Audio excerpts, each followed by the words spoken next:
क्या आप कुलधरा की सुनसान सड़कों से गुजरने की हिम्मत रखते हैं? रात 12 बजे वहाँ चलती है एक बस। जो उसके अंदर चढ़ता है वो कभी लौटता नहीं। आज हम सुनाने वाले हैं उसी बस की कहानी। राजस्थान का रेगिस्तान दिन में जितना खूबसूरत होता है, रात में उतना ही रहस्यमयी और डरावना हो जाता है। रात के 11:45 बजे थे। जैसलमेर बस डिपो लगभग खाली था। दूर कहीं ऊंट की घंटी की हल्की आवाज गूंज रही थी और ठंडी हवा में रेत के कण उड़ रहे थे। डिपो के एक कोने में खड़ी थी एक पुरानी पर मजबूत बस RJ15 BA 102, जिस पर धूल की परत चढ़ी थी। बस की हेडलाइट मध्यम चमक रही थी, जैसे किसी ने उसे जानबूझकर कम किया हो। ड्राइवर रामू सिंह, 50 की उम्र के आसपास।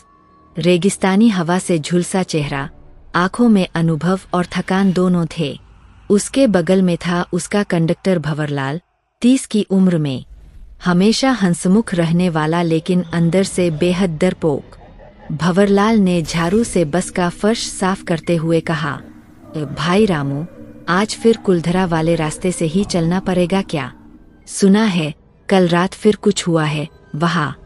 रामू ने बिना ऊपर देखे सिगरेट सुलगाई और बोला, अरे यार, तुझे हर बात में भूत दिखाई देता है। ये बस रोज चलती है, कुछ नहीं होता। भंवरलाल ने झेंपते हुए कहा, भूत न सही, पर वो रास्ता मनहूस है। हर बार कुछ न कुछ अजीब होता है। रामू ने स्टीयरिंग पर हाथ रखते हुए कहा, अजीब तो तू है। चल बैठ, देर हो रही है। रात के बाद सुबह भी तो होती है। बस जैसलमेर शहर से बाहर निकलते ही सड़क पर सन्नाटा छा गया। चारों तरफ बस रेत, धुंध और ठंडी हवा। आसमान में आधा चांद था जो कभी रेत के तूफान में छिप जाता, कभी झलक दिखा देता।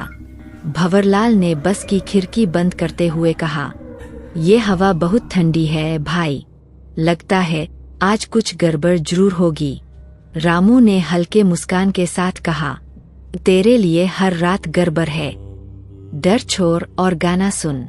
रेडियो चालू किया, पर सिर्फ कर्कश शोर आया। भंवरलाल ने झुंझलाकर बंद कर दिया। कुछ देर तक दोनों चुप रहे। फिर अचानक रामू ने बस की स्पीड कम की। रास्ते के बीच एक सफेद साया दिखा। वो कोई औरत थी, सफेद साड़ी में, सिर पर 2 मिट्टी के घड़े और बाल खुले हुए। वो सड़क के बिल्कुल बीच खड़ी थी। रामू ने जोर से ब्रेक लगाया। बस चीखती हुई रुकी। भंवरलाल का दिल जोर से धड़कने लगा। भाई, ये कौन है इतनी रात को? रामू ने सिर बाहर निकालते हुए पूछा। मां जी, कहाँ जाना है? औरत ने धीरे से सिर उठाया। उसकी आंखें लाल चमक रही थीं। बेटा, कुलधरा तक जाना है, वहाँ मेरा घर है। रामू बोला। कुलधरा? वो तो वीरान गांव है, वहाँ तो कोई नहीं रहता। औरत मुस्कुराई। हम रहते हैं ए बेटा, तुम बस छोड़ आओ। रामू ने सिर हिलाया। आओ मां जी, बैठो। भंवरलाल ने झिझकते हुए दरवाजा खोला। औरत धीरे धीरे बस में चढ़ी। उसके पांव रेत पर थे, पर निशान नहीं बने। भंवरलाल ने टिकट बुक करते हुए पूछा, कितने का दूं? बस कुलधरा तक, वहाँ मेरा इंतजार है। उसने ऐसा कहते हुए भंवर की तरफ देखा। भंवर को उसकी आंखों में अजीब सा खालीपन दिखा, जैसे वहाँ कुछ था ही नहीं। वो औरत पीछे जाकर एक सीट पर बैठ गई। बस फिर चल पड़ी। कुछ मिनट बाद भंवर ने पीछे देखा। सीट खाली थी। वो औरत गायब। बस में बस एक पुराना लाल घड़ा रखा था, जिसमें से कुछ लालसा तरल बह रहा था। भंवरलाल ने कांपते हुए घड़ा उठाने की कोशिश की, पर घड़ा बर्फ जैसा ठंडा था। रामू, ये देख। रामू ने शीशे में झांका। क्या हुआ? वो औरत गायब हो गई। बस ये घड़ा बचा है। रामू ने देखा।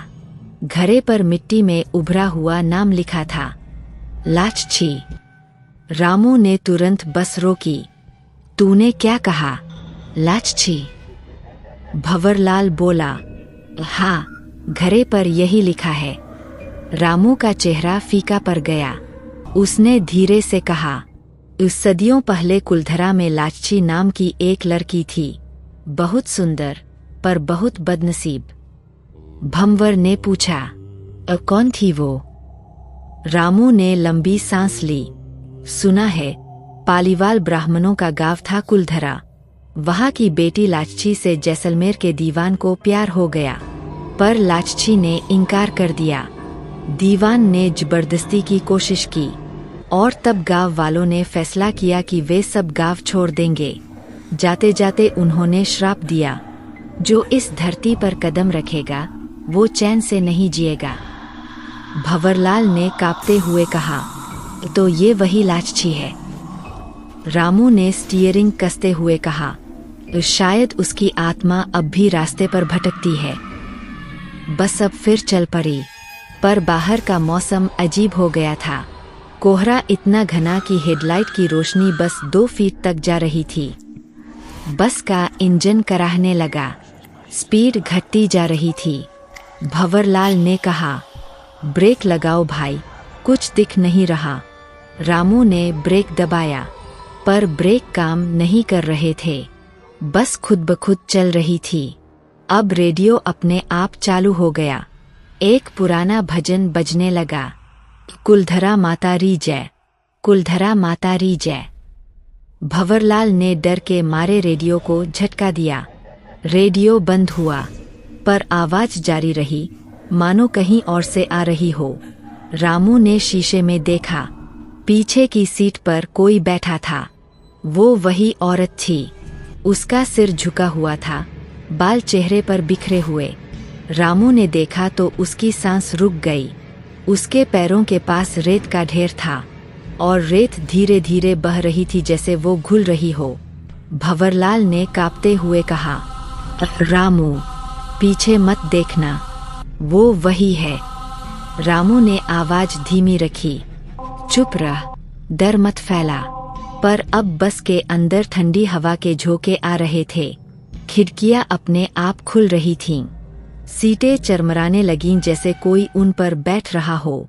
भंवरलाल ने धीरे से कहा, बस में कोई है, कोई हमारे साथ है। रामू ने कुछ नहीं कहा, पर उसकी आंखें शीशे में थीं। वहां उसे दिखा, वो औरत अब उसके ठीक पीछे खड़ी थी। उसकी परछाई सीट पर पड़ी थी, लेकिन शरीर नहीं। अचानक बस का हॉर्न अपने आप बज उठा। इंजन जोर से गरजने लगा और हेडलाइट अपने आप चमक उठी। रामू ने बस रोकने की कोशिश की, पर स्टीयरिंग फंस गया। बस की दीवारों पर रेत से बने हाथों के निशान बनने लगे। एक एक कर वो निशान लाल पड़ते गए। भंवरलाल चिल्लाया, ये क्या हो रहा है भाई? बस रोक। रामू चिल्लाया, मैं रोक नहीं पा रहा। बस अब लगभग उड़ती हुई जा रही थी। बाहर सड़क नहीं दिख रही थी, बस धुंध और अंधेरा। तभी अचानक बस अपने आप रुक गई। सन्नाटा। रामू और भंवर ने एक दूसरे की ओर देखा। दोनों की सांसें तेज थीं। रामू ने धीरे से कहा, हम कहाँ है? भंवर ने खिड़की से बाहर झांका। बाहर टूटी हुई झोपड़ियां थीं, दीवारों पर जले हुए निशान और एक टूटा मंदिर। भंवरलाल ने फुसफुसाकर कहा, भाई, ये तो कुलधरा है। दोनों ने बस से उतरने की हिम्मत की। रेत पर चलते ही उन्हें लगा जैसे धरती धड़क रही हो। रामू बोला, सावधान रहना, जल्दी देखते हैं क्या है यहाँ। बिल्कुल सामने एक पुराना कुआं था, टूटा हुआ, सूखा। कुएं के पास वही औरत खड़ी थी। उसके दोनों हाथों में वो लाल घड़ा था। उसकी आवाज धीमी पर गूंजती हुई थी, कहा था न बेटा, मुझे कुलधरा छोड़ आओ। रामू ने कांपते हुए पूछा, तुम कौन हो? औरत मुस्कुराई। उसके दांत लाल थे और आंखों से धुआं निकल रहा था। मैं वही हूँ जिसे कोई छोड़ नहीं पाया।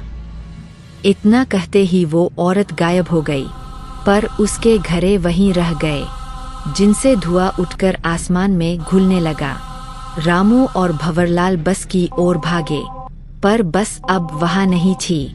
बस की जगह अब बस रेत का ढेर था। भंवरलाल गिर पड़ा और चिल्लाया, भाई, हम कहाँ फंस गए? रामू ने उसकी बाह पकड़ी, अब भाग चल, वरना सुबह नहीं देखेंगे। दोनों रेगिस्तान में भागते रहे। कभी मंदिर की घंटी सुनाई देती, कभी किसी के रोने की आवाज। रामू ने कहा, हमें किसी घर में छुपना होगा। उन्हें एक टूटा मकान दिखा। अंदर गए तो देखा, दीवार पर किसी ने लिखा था, यहाँ मत रहो, लाचची लौट आई है। भंवरलाल की आंखें भर आईं, हम बच नहीं पाएंगे न। रामू ने कहा, जब तक सूरज नहीं उगता जिंदा रहना है। बाहर रेत घूमने लगी, जैसे आंधी किसी दिशा में नहीं, बस उनके चारों ओर चल रही हो। फिर अचानक एक बच्ची की हंसी गूंजी, तुम्हें भी कुलधरा पसंद है न? भंवरलाल ने डर कर कहा, यू कौन है? पर वहाँ कोई नहीं था, सिर्फ दरवाजे पर रेत से बने छोटे छोटे पैरों के निशान। भोर होने लगी, सूरज की पहली किरण रेगिस्तान पर पड़ी। रेत में बस के टायरों के निशान धीरे धीरे गायब हो रहे थे। रामू और भंवरलाल किसी तरह शहर लौटे। डिपो पर लोग उन्हें देखकर हैरान रह गए, क्योंकि वो बस तो कल रात लौट आई थी, लेकिन खाली। रामू के हाथ में अब भी वो लाल घड़ा था। डिपो मैनेजर ने पूछा, रामू, ये घड़ा कहाँ से लाया? रामू ने धीरे से कहा, अब बस में थी, एक औरत छोड़ गई थी। मैनेजर ने डर कर कहा, कौन औरत? कोई यात्री नहीं था। रामू ने घड़ा जमीन पर रखा। घड़े पर नाम लिखा था, लाचची। सुबह का सूरज निकल चुका था, लेकिन रामू सिंह और भंवरलाल के लिए वो रात अब भी खत्म नहीं हुई थी। दोनों बस डिपो के दफ्तर के बाहर बैठे थे। चेहरे पर रेत जमी थी, आंखें सूजी हुईं और शरीर कांप रहा था।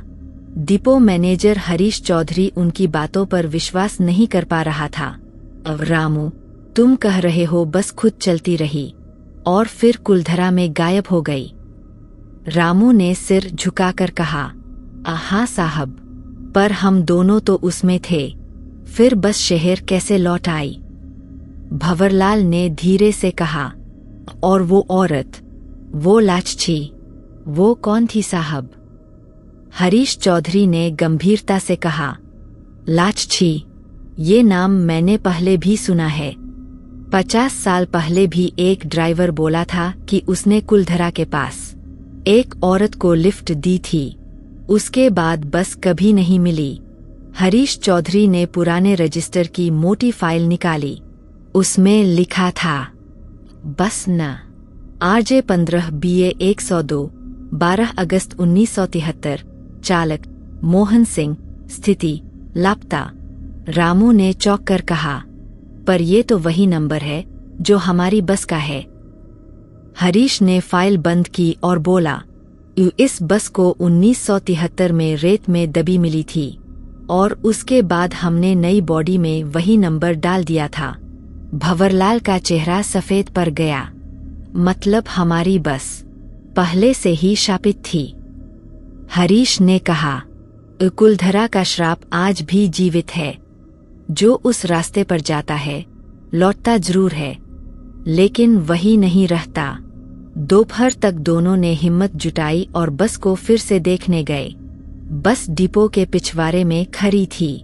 ऊपर से सामान्य दिख रही थी, पर जैसे ही दरवाजा खोला गया, अंदर रेत की मोटी परत बिछी हुई थी। रामू ने धीरे धीरे बस में कदम रखा। फर्श पर कुछ लाल निशान थे, जैसे किसी ने उंगलियों से लिखा हो, लौट आओ। भंवरलाल कांप गया। भाई, ये किसी इंसान की लिखावट नहीं। रामू ने सीट के नीचे हाथ डाला। वहीं से निकला वही लाल घड़ा। जो उसने कल रात डिपो में छोड़ दिया था। वो बोला, ये यहाँ कैसे आया? भंवरलाल चिल्लाया, मत छू भाई, इस घरे में कुछ है। घरे के अंदर से फुसफुसाने की आवाजें आने लगीं, जैसे कोई औरत बार बार कह रही हो, मुझे घर छोड़ दो। रामू ने तय किया कि उसे सच्चाई जाननी ही होगी। वो बोला, आज रात फिर चलेंगे, देखेंगे कि ये श्राप है या खेल। भंवरलाल चौंक गया। क्या पागल हो गए हो भाई? वहां से जान बचाकर आए हैं।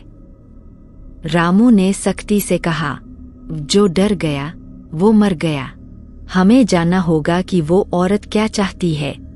रात को 11 बजे वही बस फिर तैयार की गई। डिपो के कुछ लोग डर के मारे दूर खड़े रहे। किसी ने चुपके से मोबाइल में रिकॉर्डिंग चालू कर दी। बस के अंदर अब सिर्फ 2 लोग थे, रामू सिंह और भंवरलाल। बस फिर रेगिस्तान के उसी रास्ते पर बढ़ी। चारों ओर वही ठंडी हवा, वही कोहरा, पर इस बार माहौल और भी भारी था।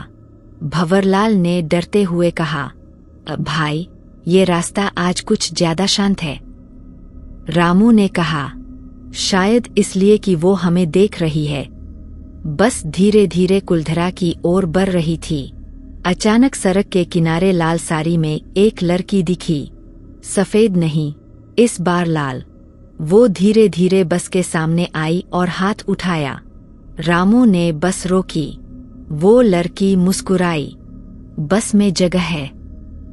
उसकी आवाज बेहद मधुर थी, पर उसके पैरों से रेत झर रही थी। रामू ने दरवाजा खोला। कहाँ जाना है? कुलधरा, मेरे घर।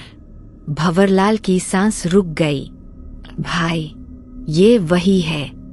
जैसे ही लड़की बस में चढ़ी, रेडियो अपने आप चालू हो गया। मोरनी बागा माँ बोले, आधी रात। उसके साथ एक सिहरन सी बस में फैल गई। लड़की ने धीरे धीरे बस की आखिरी सीट ली। उसकी हंसी हवा में गूंज रही थी। भंवरलाल ने डरते हुए कहा, रामू, अब तो यकीन मानो, ये इंसान नहीं है। रामू ने बस की शीशे में देखा। वो लड़की अब बूढ़ी औरत में बदल रही थी। चेहरा झुर्रियों से भरा, आंखें काली गहराई जैसी। वो फुसफुसाई, लाचची को घर पहुंचा दो बेटा। बस की हेडलाइट अपने आप बंद हो गई। अंधेरा। अब बस खुद ब खुद चल रही थी।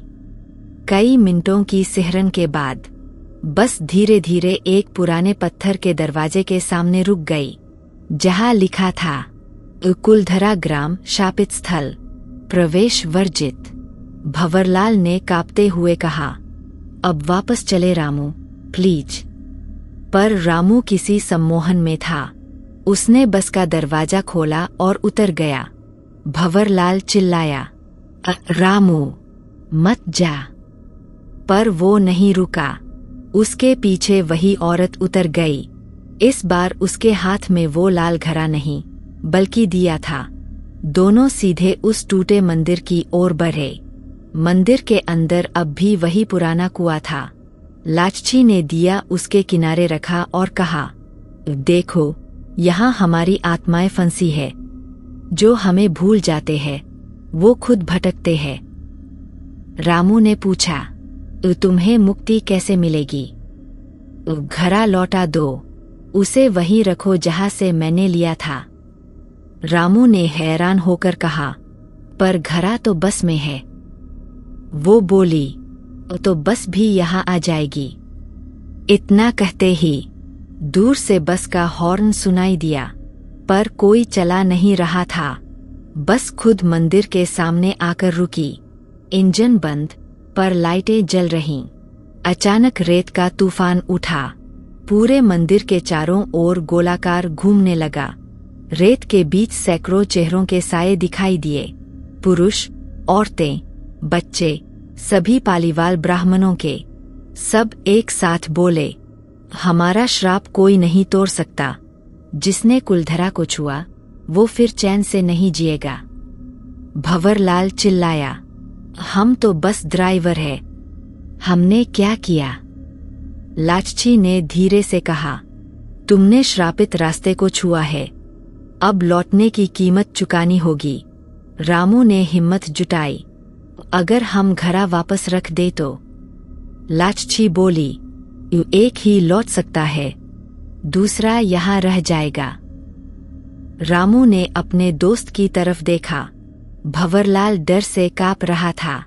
अब भाई, इसका मतलब हम में से एक मरेगा। रामू ने उसकी पीठ थपच पाई। किसी को तो ये श्राप खत्म करना होगा। उसने बस में जाकर घड़ा उठाया, कुएं के पास रखा और बोला, अब जो होगा देख लेंगे। जैसे ही घड़ा रखा गया, एक जोरदार चमक हुई। पूरा कुलधरा रेत के धुंध में डूब गया और जब रोशनी खत्म हुई, वहां सिर्फ एक आदमी खड़ा था, भंवरलाल। रामू गायब था, बस गायब थी। सिर्फ लाल घड़ा वहां पड़ा था और उस पर नए अक्षर खुदे थे, रामू सिंह मुक्त। सुबह होते ही पुलिस और गांव वाले पहुंचे। भंवरलाल अकेला मिला। वो कुछ बोल नहीं पा रहा था। लोगों ने पूछा, रामू कहाँ है? वो बस इतना बोला, वो वहीं रह गया। श्राप तोड़ने। पुलिस ने रेत में खुदाई की। वहां से बस का पुराना स्टीयरिंग मिला और उसके पास वही घड़ा। कहते हैं, आज भी रात के 12 बजे के बाद अगर कोई उस रास्ते से गुजरे तो दूर से बस की हेडलाइट दिखाई देती है और किसी औरत की आवाज गूंजती है, कुलधरा पहुंच गए बेटा। लोग कहते हैं वो बस अब भी चलती है। हर अमावस्या की रात वो किसी नए यात्री को अपने साथ ले जाती है, जो कभी वापस नहीं लौटता। अगर आपको ये कहानी पसंद आई हो तो लाइक करें, शेयर करें और सब्सक्राइब करें गोविंद बाबू 83 को।